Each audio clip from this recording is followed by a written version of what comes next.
మోహన్ ఏంటి ఇంకా రాలేదు? సంధ్య వాణి పిలు.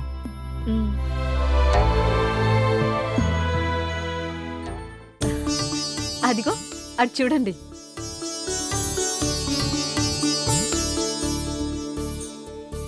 హలో బాస్, నేను రెడీ. ఎక్కడికి?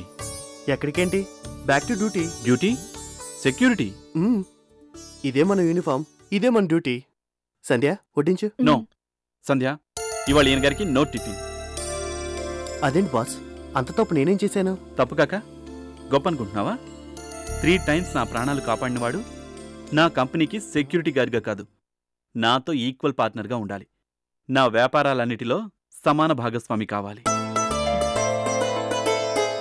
ఆనంద్, ఏం మాట్లాడుతున్నావు? నేను ఇన్నాళ్లు చేసిన తప్పుని గురించి. తప్ప కాకపోతే ఏంటి, నా పక్కనే నీకు సమాన స్థాయిని కల్పించాల్సింది పోయి నిన్ను ఓ సెక్యూరిటీగా. చా ఆనంద్, నాకు ఇలాగే బాగుంది. నాకు బాలేదు. నాకు కూడా. చూసావా, సంధ్య కూడా వద్దంటోంది. నువ్వు ఒక్కడివి, మేమిద్దరం. మెజారిటీ నిర్ణయం మాదే కాబట్టి ఇక మీదట నువ్వు ఈ సెక్యూరిటీ జాబ్ మానేయాలి. మానేసి? చెప్పాను కదా, నా బిజినెస్లో ఈక్వల్ పార్ట్నర్గా అన్ని బాధ్యతలు చూసుకోవాలి. బిజినెస్ బాధ్యతలా? అమ్మో, నా వల్ల కాదు. అదే ఆ ఓవర్ యాక్షనే వద్దంటున్నాను. ఈ సెక్యూరిటీ యూనిఫామ్ తీసేసి నువ్వు నా ప్రపోజల్కి ఒప్పుకుంటేనే మన ఫ్రెండ్స్, లేకపోతే నీ దారి నీది, నా దారి నాది. ఏం సంధ్య? అంతే. ఏం చేస్తాం, ప్రజాస్వామ్యం. మెజార్టీ నిర్ణయానికి తలంచుకు తప్పదు కదా. అర్థమైంది కదా. ముందెళ్ళి ఆ యూనిఫామ్ చేంజ్ చేసుకురా. టిఫిన్ చేసాక చేంజ్ చేసుకుంటాను. No no postponements. నా సంగతి నీకు తెలుసు కదా, మాట అంటే మాటే. ఓకే, తప్పుతుందా?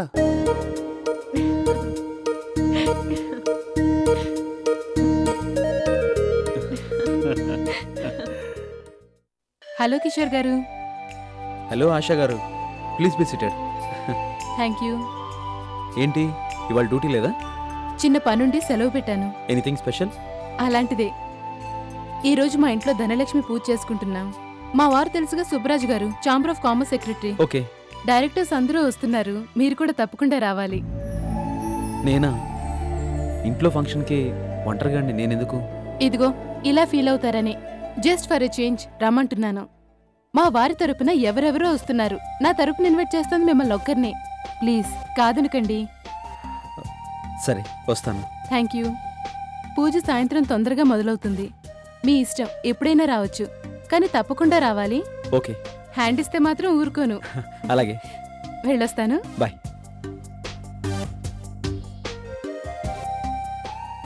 లక్ష్మీం క్షీరసముద్రరాజతనయాం శ్రీరంగధామేశ్వరీం రాజీభూత సమస్తదేవ వనితాం లోకైకదీపాంకురాం.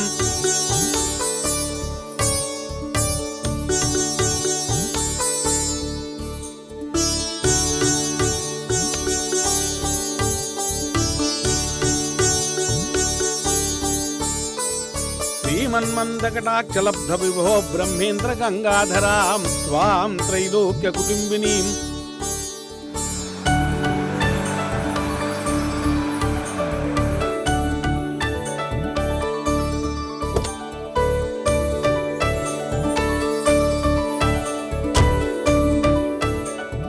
Welcome madam, please come. Thank you. Manjula madam, Manju industries proprietor. She is very young, efficient and dynamic. Oh thanks. By the by, నా mrs Shobha, doctor. Hello. Hi. Thank you. లోపల పూజ అవుతుంది, కూర్చోమ్మా. ప్లీజ్. ఓకే. సరసిజాం వందే ముకుంద ప్రియాం మాతర్నమామి కమలే కమలాయతాక్షి శ్రీ విష్ణుకమలవాసిని విశ్వమాతః క్షీరోదజే కమలకోమల గర్భగౌరీ లక్ష్మీం ప్రసీద సతతం నమతాం శరణ్యే. లక్ష్మీం ప్రసీద సతతం నమతాం శరణ్యే.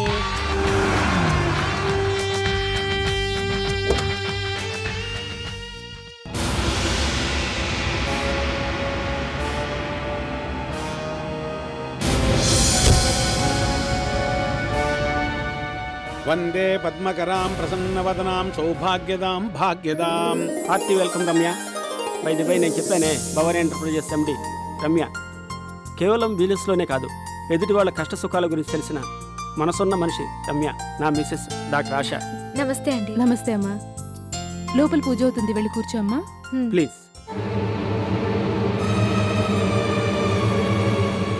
ताभ्याम् अभयप्रदां मणिगणैर्नानाविधैर्भूषितां भक्ताभीष्टफलप्रदां हरिहरब्रह्मादिभिः सेवितां पार्श्वे पङ्कजशङ्खपद्मनिधिभिर्युक्तां सदा शक्तिभिः सरसिजनयने सरोजहस्ते धवलतरां सुखगन्धमाल्यशोभे भगवति हरिवल्लभे मनोज्ञे प्रसीदमह्यं प्रकृतिं विकृतिं विद्यां सर्वभूतहितप्रदां श्रद्धां विभूतिं सुरभिं नमामि परमात्मिकाम्।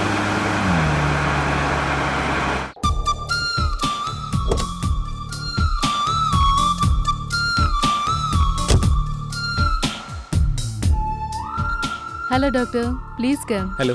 మా వారు. I know, chamber of commerce secretary. Oh nice to meet you. Nice meeting you. Please be Thank you, seated. वाचं पद्मलयां पद्मां शुचिं स्वाहां स्वधां सुधां धन्यां हिरण्मयीं लक्ष्मीं विद्याबुद्धां विभावरीं अदितं जदितं दीप्तां वसुधां वसुधारिणीं नमामि कमलां कान्तां कामाक्षीं योगसम्भवां। Hello doctor Kishore. अनुग्रहपरां बुद्धिं अनघां हरिवल्लभां अशोका अमृतादीप्तां लोकशोकविनाशनीं नमामि धर्मनिलयां करुणां लोकमातरं पद्मप्रियां पद्महस्तां पद्माक्षीं पद्मसुन्दरीं पद्मोद्भवां पद्ममुखीं पद्मनाभप्रियां रमां पद्ममालधरां देवीं पद्मिनीं पद्मगन्धिनीं पुण्यगन्धां सुप्रसन्नां प्रसादाभिमुखीं प्रभां नमामि चन्द्रवदनां चन्द्रां चन्द्रसहोदरीं। అమ్మా, పూజ పూర్తయింది. ఈ రోజు ఎంతో శుభకరమైన రోజు. ఆ ధనలక్ష్మీదేవి కరుణా కటాక్ష వీక్షణాలు మీ దంపతుల మీద నిరంతరం ప్రసరించాలని కోరుకుంటూ ఆ దేవికి మనసారా నమస్కరించండి.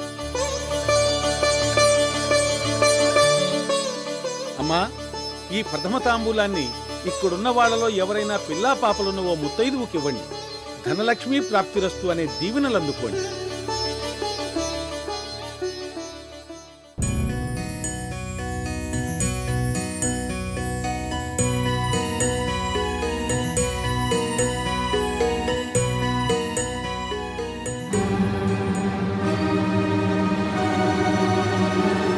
ఆగండి. ప్రథమ తాంబూలం ఇవ్వడానికి గొప్ప ముత్తైదువునే సెలెక్ట్ చేసుకున్నారు. తప్పే ఉందమ్మా. ప్రతి స్త్రీ ఆ మహాలక్ష్మి స్వరూపం. తాంబూలాన్ని ఎవరైనా అందుకోవచ్చు. వయోభేదాలు, తారతమ్య భేదాలు ఏవీ ఉండవు. ముత్తైదువు అయితే చాలు. అదే పంతులు గారు నేను కూడా అనేది. ఈవిడి గారు ముత్తైదువా అని. ఈ ప్రథమ తాంబూలమే కాదు, ఇలాంటి శుభకార్యాలకి వచ్చే అర్హత ఈవిడి గారికి ఉందా అని.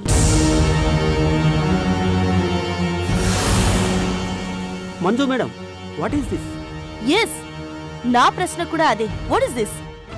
మమ్మల్ందరినీ పూజకు ఆహ్వానించింది ఇలా ఇన్సల్ట్ చేయడానికా? ఇన్సల్ట్ చేయడమా? ఏం మాట్లాడుతున్నావమ్మా? ఇన్సల్ట్ చేయడం కాక దీన్ని ఇంకేమంటారు? ఇక్కడ ఇంతమంది ముత్తైదులుండగా ఏరి కోరి ప్రథమ తాంబూలాన్ని ఒక మొగుళ్ళేని దానికి ఇవ్వడాన్ని ఇంకేమంటారు? సన్మానించడం అంటారా?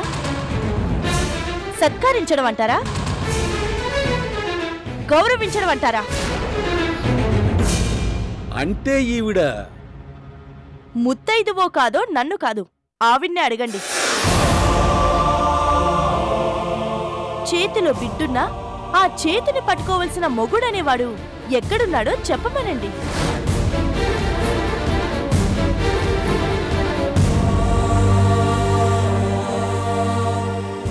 అసలు మొగుడనేవాడే లేకుండా ఈ బిడ్డ ఎలా పుట్టిందో, ఎవరికి పుట్టిందో నోరు తెరిచి చెప్పమనండి.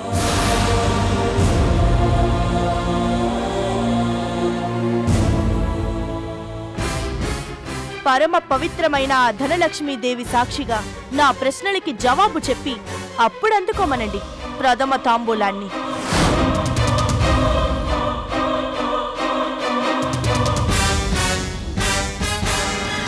ఏంటమ్మా రమ్య, ఆవిడ చెప్పేది నిజమేనా? నీకు భర్త లేడా? సరిపోయింది. మొగుడు లేకుండానే ఒక బిడ్డకి తల్లి అయిందంటేనే తెలుస్తుంది ఈవిడ గారంటే ఏంటో. ఆవిడేదో తెలియక నీ దగ్గరకు వచ్చి తాంబూలం ఇవ్వబోతే తగుదునమ్మా తీసుకోవడమేనా? చిచ్చి! ఏంటమ్మా ఇది? ఇంతమంది అడుగుతుంటే నువ్వు కనీసం నోరన్నా వెప్పకపోతే ఏమనుకోవాలి? మౌనం అర్ధాంగీకారం కాదు, పూర్తి అంగీకారం అనే అనుకోవాలి. నేను ముత్తైదువు కాను అని చెప్పినట్టే భావించాలి. నాకు మొగుడు లేడు అని ఒప్పుకున్నట్టే అర్థం చేసుకోవాలి. మొగుడు లేకుండానే ఓ బిడ్డని కన్నా కలియుగ పతివ్రత అని మనందరం తెలుసుకోవాలి కాదు రమ్య మేడం?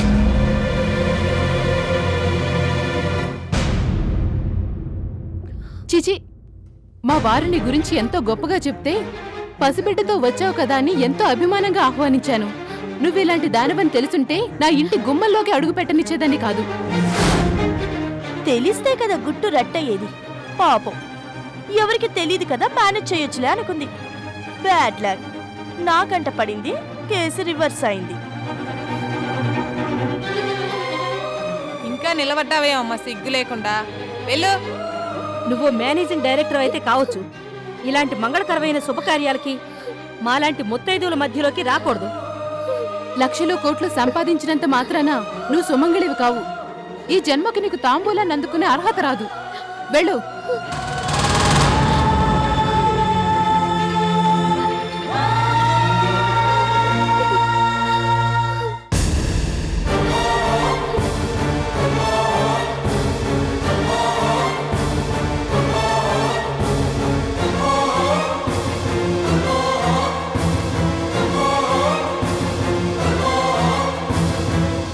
మీరంతా ముత్తైదువులు, పతివ్రతలు, సాంప్రదాయాన్ని పాటించే నారీమణులు. ఇంతమంది కలిసి ఒక ఆడదాన్ని మాటలతో కుళ్ళబొడుస్తున్నారే, ఇదేనా మీ సాంప్రదాయం? తను మౌనంగా ఉండిపోయింది కదా అని ఎవరి నోటికొచ్చినట్టు వాళ్ళు చెలరగిపోతూ ఇంత నీచంగా దారుణంగా కామెంట్ చేస్తున్నారే, ఇదేనా మీ ముత్తైదులకు ఉండాల్సిన లక్షణం?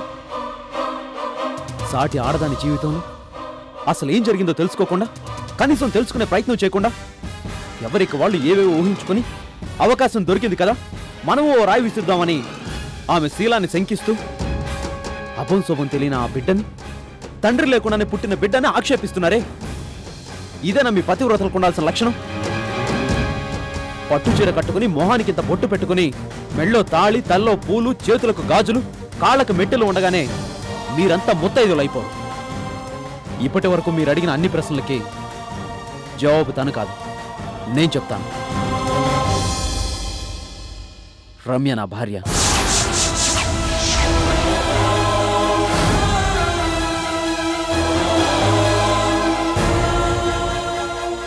కొన్ని వ్యక్తిగత కారణాల వల్ల ఇన్నాళ్ళు ఈ నిజాన్ని ఎవరికి చెప్పలేదు. కానీ ఇప్పుడు చెప్తున్నాను, పరమ పవిత్రమైన ఆ దేవి సాక్షిగా చెప్తున్నాను. రమ్య నా భార్య, నా భార్య. ఈ బిడ్డ నా రక్తాన్ని పంచు పుట్టిన బిడ్డ.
రమ్య నా భార్య.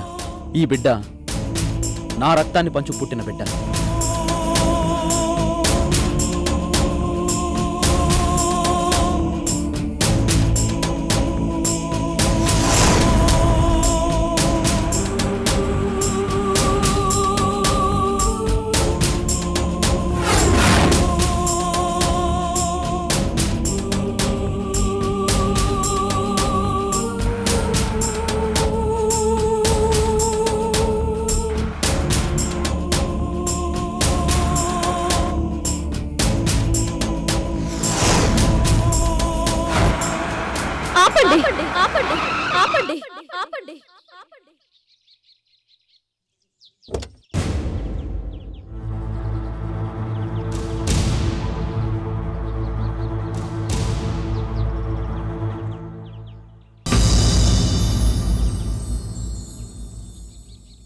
ఏంటి మీరు చేసిన పని?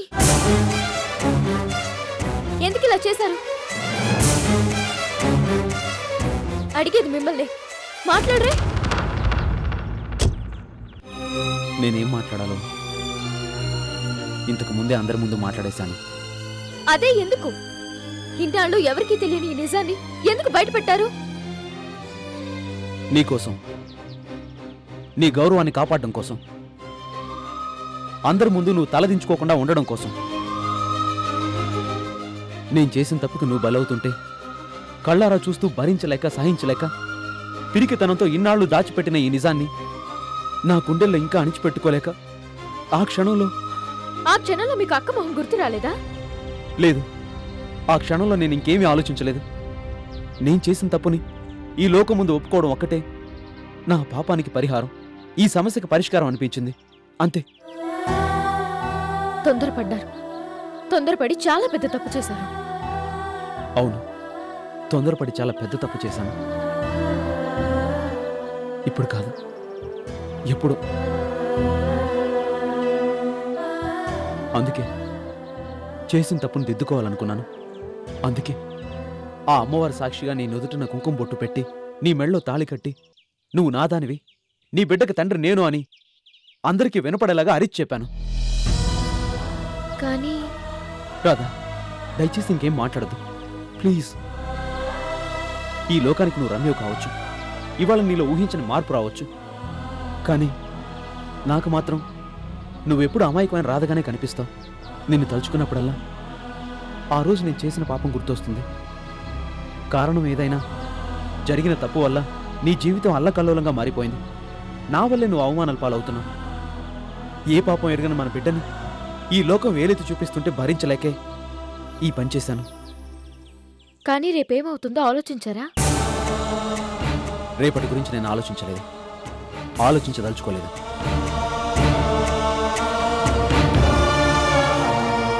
రాధా, నా రక్తం పంచు పుట్టిన ఈ బిడ్డ మీద ప్రమాణం చేసి చెప్తున్నాను, ఈ క్షణం నుంచి నువ్వు నాదానివి. ఇది మన బిడ్డ, అంతే. ఇంకేం మాట్లాడుకో.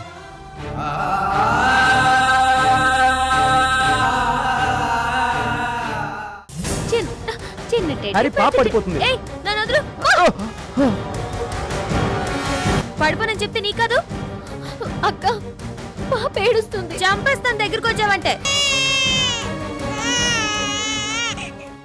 మోహన్కి మళ్ళీ పెళ్లి చేయటం